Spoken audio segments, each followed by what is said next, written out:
नमस्कार मित्रांनो, बॉडी जळाली पण कागदपत्र तशीच राहिली.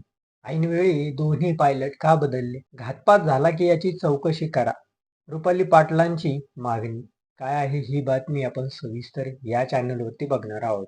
चला तर मग मी सचिन नाईक आणि तुम्ही बघत आहात आपली राजनीती चॅनल. अजित पवारांचा विमान अपघाताच्या आदल्या दिवशी अनेक घडामोडी घडल्या.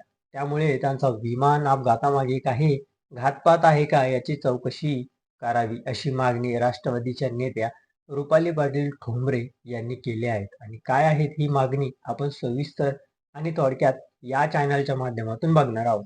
त्या अगोदर चॅनलला नवीन असेल तर सबस्क्राईब नक्की करा. अपघाताच्या दिवशी ऐनवेळी दोन्ही पायलट का बदलले असा प्रश्नही त्यांनी केला. विमान अपघातात बॉडी जळाली पण कागदपत्र तशीच राहिली. त्यामुळे या प्रकरणाची चौकशी करावी अशी मागणी आम्ही पंतप्रधान आणि गृहमंत्र्याकडे करणार आहोत अशी रुपाली पाटील ठोंबरे ह्या म्हणाल्या आहेत. राज्याचे उपमुख्यमंत्री अजित पवार यांच्या 28 जानेवारी रोजी विमान अपघात झाला. त्यामध्ये त्यांच्यासह इतर 5 जणांचा मृत्यू झाला. आता त्या विमान अपघातावरून संशय व्यक्त केला जात आहे. या प्रकरणाचा तपास केंद्रीय संस्थेने तसेच सीआयडीने सुरू केला आहे.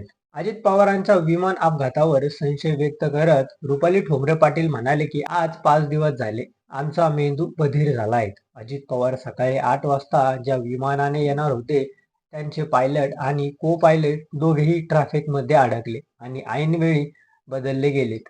ते का करण्यात आलं? विमान खाली घेण्याच्या सूचना कुणी दिल्या? आधी 6 माणसं या विमानात असल्याचं सांगितलं गेलं.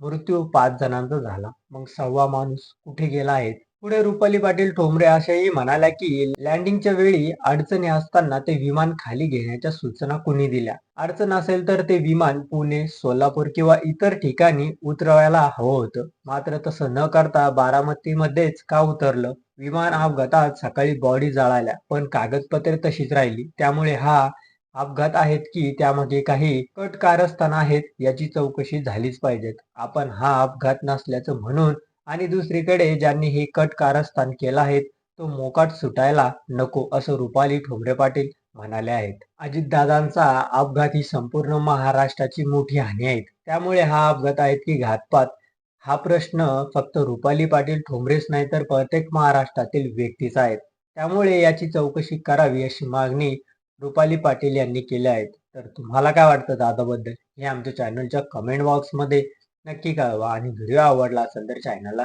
लाईक आणि सबस्क्राईब नक्की करा. धन्यवाद.